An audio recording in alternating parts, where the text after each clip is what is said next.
तो नमस्कार दोस्तों, मैं दीपक नागर, दीपक इकोनॉमिक्स के इस चैनल पर आप सभी दोस्तों का स्वागत करता हूं। दोस्तों, इस चैनल पर हम डिस्कस करते हैं डेली इकोनॉमी न्यूज और आज डेट 23 सितंबर 2309 2025। दोस्तों, आज तो कोई वैसे इंपॉर्टेंट नहीं है, केवल एक ही न्यूज इंपॉर्टेंट है, वो है रिगार्डिंग डंपिंग। चाइना से डंपिंग होती है हमारे यहाँ कई चीजों की, उस डंपिंग के रिगार्डिंग इंडिया कुछ कर रहा है। यही दोस्तों आज की न्यूज है, आप न्यूज देखें। DGTR recommends anti dumping duty on Chinese electrical steel. China से हम क्या करते हैं? चाइना से हम एक इलेक्ट्रिक स्टील इंपोर्ट करते हैं दोस्तों। तो इस इलेक्ट्रिक स्टील पर जो एक संस्था होती है, director general of trade remedies, एक ऑफिस होता है, इसने क्या किया? एंटी डंपिंग ड्यूटी रिकमेंड करी है 5 साल के लिए लगाने के लिए। न्यूज तो ये है। अब आप अभी शायद समझ नहीं पा रहे होंगे डंपिंग क्या होता है, एंटी डंपिंग ड्यूटी क्या होता है, director general of trade remedies का क्या काम है। इस सब के बारे में दोस्तों हम वन बाय वन करके स्टडी करेंगे। सबसे पहले बढ़ते हैं हमारे उसकी डंपिंग की तरफ। डंपिंग क्या है दोस्तों? डंपिंग कुछ नहीं, देखो, एक देश, जैसे हम चाइना के संबंध में बात कर लेंगे। चाइना से इंडिया में कोई चीज आ रही है, ठीक है, हम इंपोर्ट कर रहे हैं। स्टील क्या ले लेते हैं? सबसे बड़ा एग्जांपल इलेक्ट्रिक स्टील का। इलेक्ट्रिक स्टील का जिसका इलेक्ट्रिक स्टील अब चाइना में बेच रहा है 100 रुपए पर केजी। सपोज करो, मैं एक अनुमानित रेट बता रहा हूँ, मुझे कोई एग्जैक्ट रेट याद नहीं क्या भाव होती।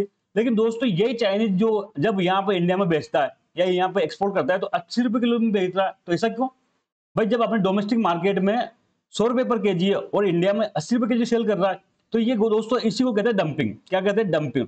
जब कोई कंपनी या कोई देश अपने जो डोमेस्टिक मार्केट है, अपने घरेलू मार्केट है, वहां तो बाजार रेट में 100 बेचे और उससे कम में दूसरे देश में बेचे, तो इसको क्या कहते हैं? डंपिंग कहते हैं। डंपिंग दोस्तों रॉन्ग ट्रेड प्रैक्टिस है।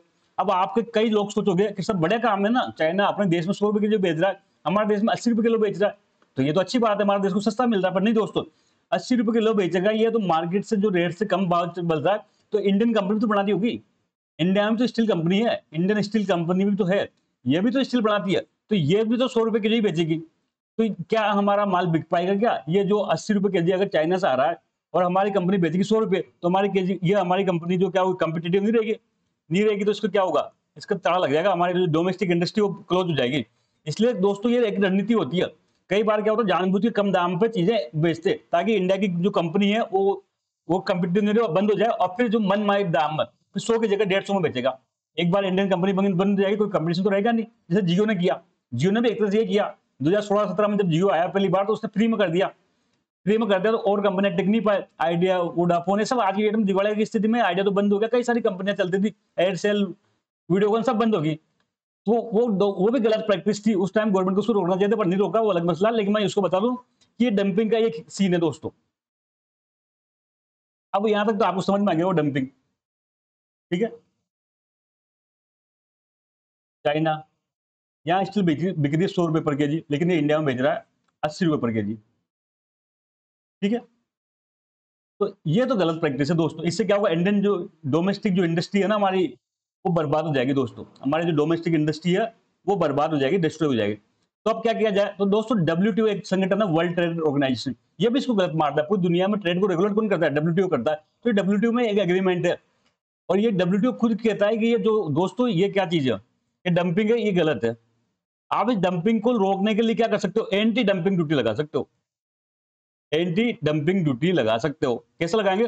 सब कुछ चाइना यहाँ तो 100 रुपए केजी बेच रहा था, हमारे यहाँ 80 में बेच रहा था, तो हम टैक्स लगाते हैं, इंपोर्ट पे ड्यूटी लगाते हैं 20 रुपए पर केजी। तो यहाँ भी हो जाएगा 100 रुपए केजी हो जाएगा, तो कोई दुख है क्या? नहीं है बस।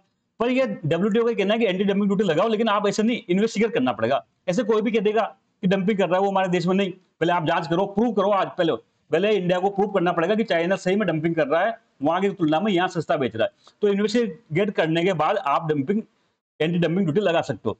तो दोस्तों भारत में ये जो इन्वेस्टिगेटर काम करता है वो है director general of trade remedies. क्या नाम है? Director general of trade remedies.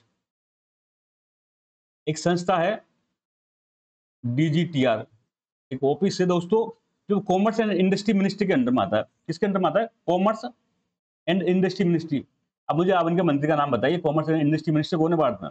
तो इस कॉमर्स एंड इंडस्ट्री मिनिस्ट्री के अंडर में क्या होता है दोस्तों? ये डीजीटीआर आता है।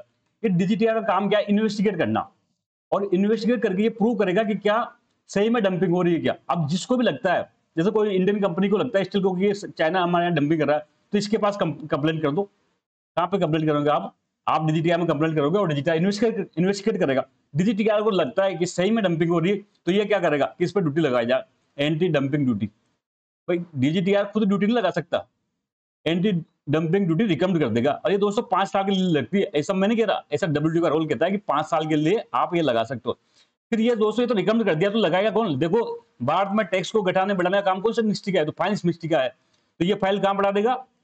रिकमेंड करके फाइनेंस मिनिस्ट्री को भेज देगा, फिर फाइनेंस मिनिस्ट्री फाइनल डिसीजन लेगी। अंतिम डिसीजन किसका होगा? वो फाइनल डिसीजन होगा। तो इसमें आप उलझना मत।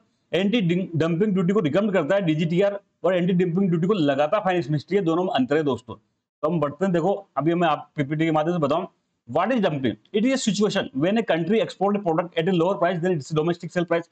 ऐसी सिचुएशन जहां एक कंट्री अपने जो डोमेस्टिक में बेच रहा है उससे कम दाम पे बाहर एक्सपोर्ट कर रहा है। According to WTO it is unfair trade practice. WTO के हिसाब से क्या गलत ट्रेड प्रैक्टिस है, उसको बैन किया है। Country can impose anti dumping duty but after proper investigation करके आप एंटी डंपिंग ड्यूटी लगा सकते हो, उतनी अमाउंट का लगा सकते हो जितने अमाउंट का वो सस्ता बेच रहा है। ठीक है बात। व्हाट इज तो एंटी डंपिंग ड्यूटी क्या है भाई? जो डंपिंग से बचने के लिए जो ड्यूटी लगाई जाती है उसको एंटी डंपिंग ड्यूटी कहते हैं। प्रोसेस क्या है तो बताया, कॉमर्स एंड इंडस्ट्री मिनिस्ट्री के अंडर में डीजीटीआर आता है। डीजीटीआर क्या करेगा? इन्वेस्टिगेट करेगा, फिर ये रिकमेंड करेगा मिनिस्ट्री ऑफ फाइनेंस को, और फाइनेंस डिसीजन कौन लेगा? Ministry of finance. तो दोस्तों आज के लिए इतना है, जल्द मिलेंगे, तब तक के लिए थैंक यू, जय हिंद।